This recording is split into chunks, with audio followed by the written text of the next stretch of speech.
Oke, kelas berapa kamu nak? 5. Baik, kelas 5. Bagus sekali pertanyaannya. Bagaimana ya kalau kita bicara efektif dan efisien? Itu pertanyaan yang sering terlontar sama anak-anak mahasiswa semester 7. Sering banget anak semester 7, Pak Happy, bisa nggak sih dikasih tips biar ngomong kita itu efektif efisien? Jawabannya adalah satu. Kalau kita siap untuk tampil, pasti kata-katanya efektif dan efisien. Biasanya orang yang tak siap untuk tampil pasti ngomongnya ngelantur ke sana kemari. Itu yang pertama. Yang kedua, bicaralah per kata bukan per kalimat. Dengerin deh kawan, Ana ngomong dari tadi per kata bukan per kalimat. Per kata tuh kayak gini.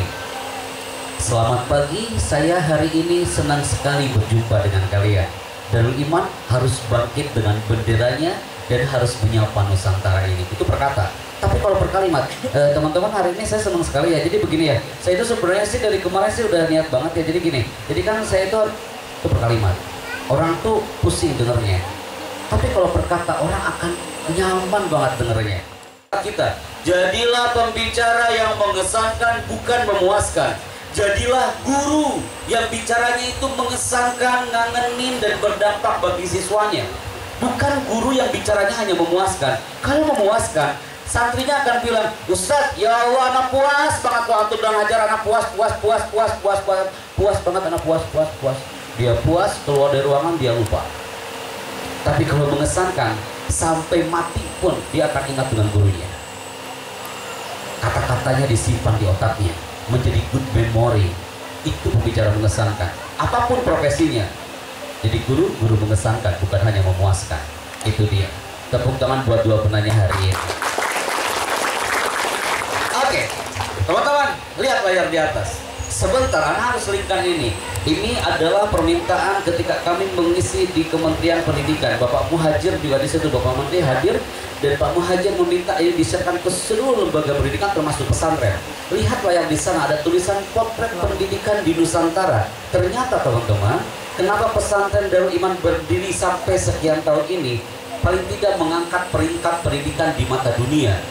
Anda tahu hasil studi program for International Student Indonesia PISA 2015, Indonesia itu adalah peringkat ke-64 dari 65 negara yang pendidikannya terburuk di dunia. Suul khotimah banget kah? Udah di ujung 64 dari 65 negara. Kenapa Darul Iman berdiri? Paling tidak peringkat itu harus diangkat. Itu. Kenapa saya katakan? Lihat mereka. Banyak di zona sana, kami mengisi di Kendari, Sulawesi Tenggara. Ada nama daerah-daerahnya adalah Konawe. Anda tahu di daerah Konawe itu banyak sekolahnya seperti ini. Kalau pesantren-pesantrennya ya seperti ini. Antum lihat mereka. Mereka kalau belajar itu Kak, ya Allah kepanasan, kehujanan. Anak hadir di sana, ngisi seminar hanya 1 jam, diguyur hujan deras banget. Baru anak ngomong, anak minta ke asisten saya, bro, ambilin jas hujan. Ketika saya pakai jas hujan, satu anak kelas 6 dia teriak, Pak, Bapak ini manja banget, baru 1 menit kena air hujan aja langsung pakai jas hujan. Kita ini tiap hari Pak, bertahun-tahun. Malu banget saya hari itu. Akhirnya saya lepas jas hujan, akhirnya saya ngomong lagi di situ. Anda tahu, kayak gitu kelasnya Kak. Makanya tim manajemen mengatakan apa? Di sana itu banyak generasi Spiderman. Kenapa saya katakan generasi Spiderman? Pasti itu belum nyambung kan? Apa maksudnya? Beberapa tim mengcapture gambar ketika mereka berangkat ke sekolah dan pulang dari sekolah. Nih, lihat gambarnya. Anak bilang generasi Spiderman, mereka berangkat ke sekolah sampai seperti itu, nak. Melalui tambang, melalui halang rintang, jembatan. Antum lihat yang lain. Mereka ke sekolah harus melalui sungai. Mereka harus buka tutup. Antum di sini udah enak. Makanya kesimpulannya apa? Kenapa saya katakan ini? Bersyukurlah antum berada di pondok ini. Tepuk tangan buat pondok kita tercinta.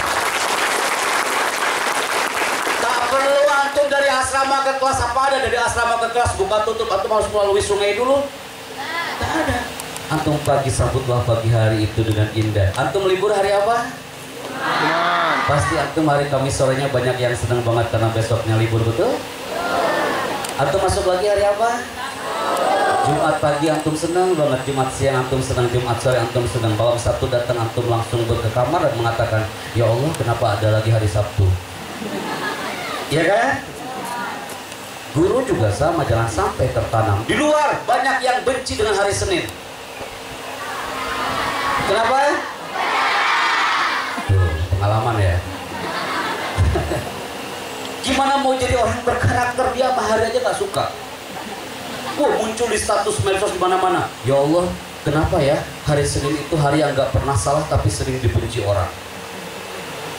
Sama kan santri juga, kenapa Sabtu ini hari yang gak pernah salah tapi sering dibenci orang?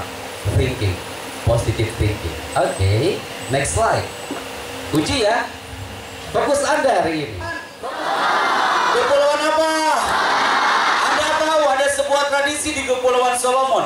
Orang-orang primitif di Kepulauan Solomon, jika mereka ingin menebang pohon yang setebal ini, jika mereka ingin menghancurkan dedaunan yang setebal ini, apa yang mereka lakukan?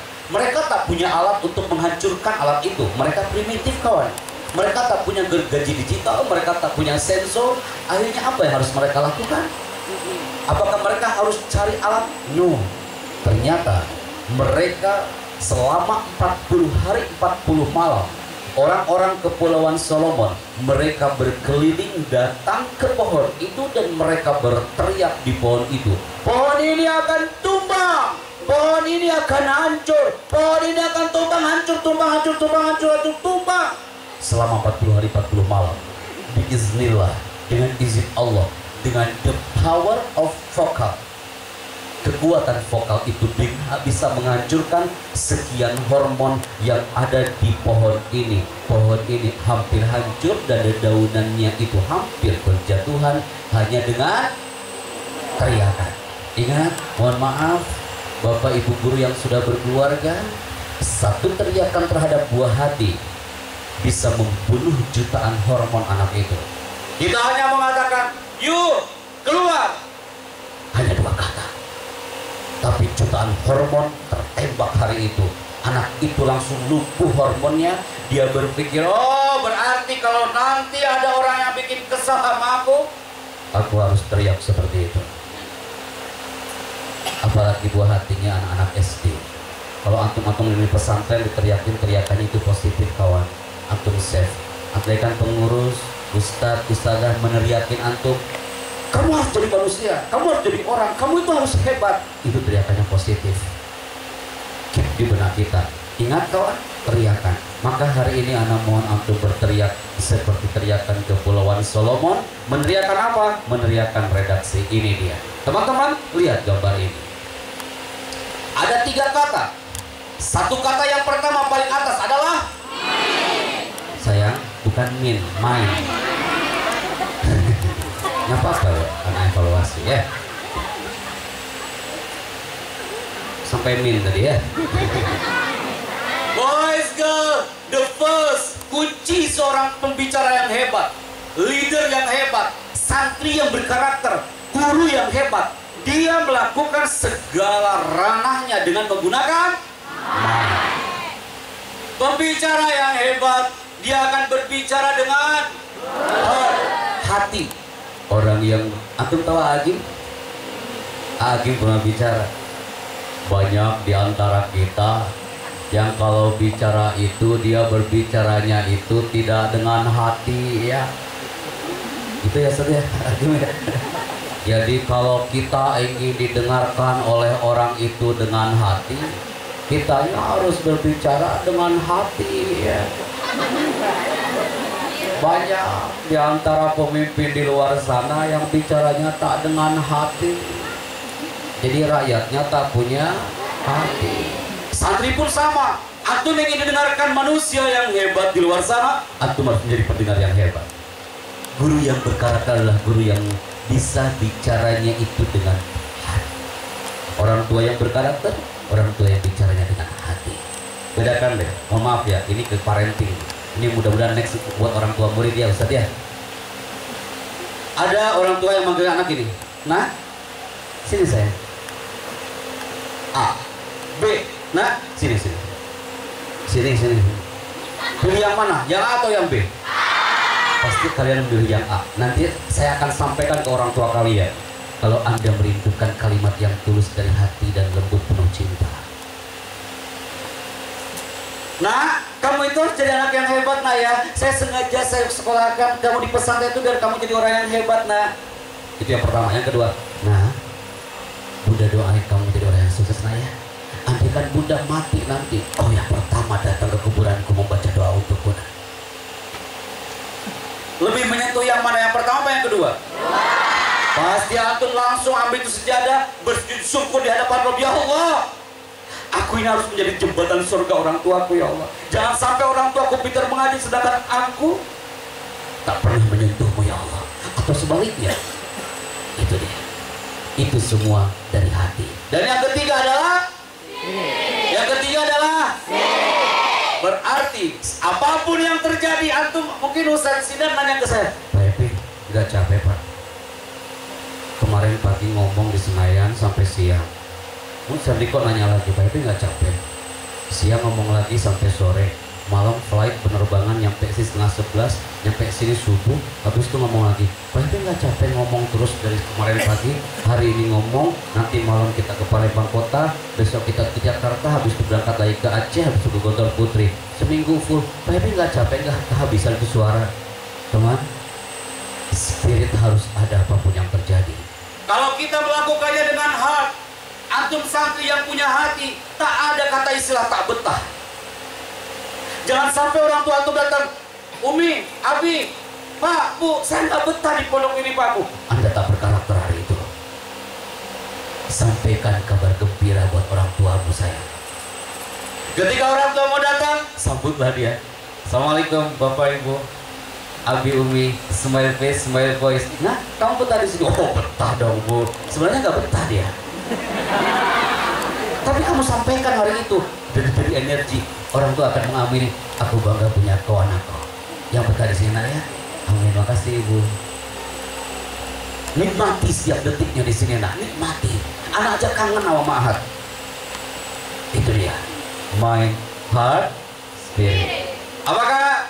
Mind, heart, spirit. Semakin antum angkat vokalnya di atas 80%, tak ada cemas, tak ada ragu, tak ada khawatir, karena antum punya 3 kunci, yaitu anak teriak dari pagi sampai siang ini karena ingin mendobrak antum yang tak percaya diri pagi ini, karena antum punya 3 kunci, yaitu orang hebat pasti dia punya, orang yang bicara pasti punya, orang yang hebat pasti punya. Pembicara yang hebat itu pasti bicaranya dengan santri yang berkarakter pasti dia belajar dengan apapun masalahnya di pondok ini antum lalui dengan tepuk tangan buat kalian semua. Antum pasti bisa karena berurutan kan. Yo. Gontor Putri gagal, Gontor Putra gagal, Raudatul Ulum Palembang Indralaya Sakatiga gagal. Antum jangan gagal. Lihat ke sini kawan, lihat ke sini. 3, 2, mulai. Alhamdulillah. 3, 2. Ya, stop, bentar. Semangat kali kau ini. Kau teriak dia. Tengahku yang kaget. 3, 2, go. Mulai. Orang yang hebat pasti dia punya. Antum berkata-kata pasti dengan apapun masalahnya antum punya. 3 kunci itu dibikin cantik dalam 3 kunci, yaitu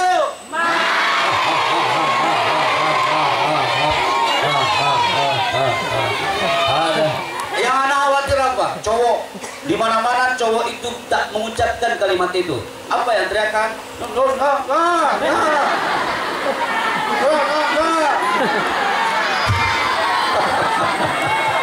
Tapi alhamdulillah di sini enggak loh. Alhamdulillah. Anak itu auditorinya sensitif kawan. Apalagi di segmen ke-7 ini. Kalau ada yang salah itu kelihatan. Walaupun dia pura-pura gitu yang ngambil zona aman, khawatirnya yang lain diam, dia masih ngomong gitu kan. Tenang kawan. Gentle aja, salah nggak apa-apa. Siap ya? Oke, Ustaz, kalau antum lihat dari sini, matanya ngotot semua ke depan. Lama-lama ngeri juga gue di sini ya. Yo guys, kelas 1 kan dia kelas 6 Kak Ustaz.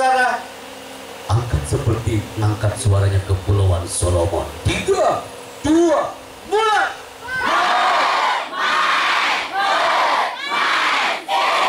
Stop. Kameramen, antum moving deh. Antum moving, ambil ya gambarnya ya. Siap ya. Biasanya kalau udah di shoot kamera, kacau semua omongannya nih biasanya nih. Jangan sampai nih. 3,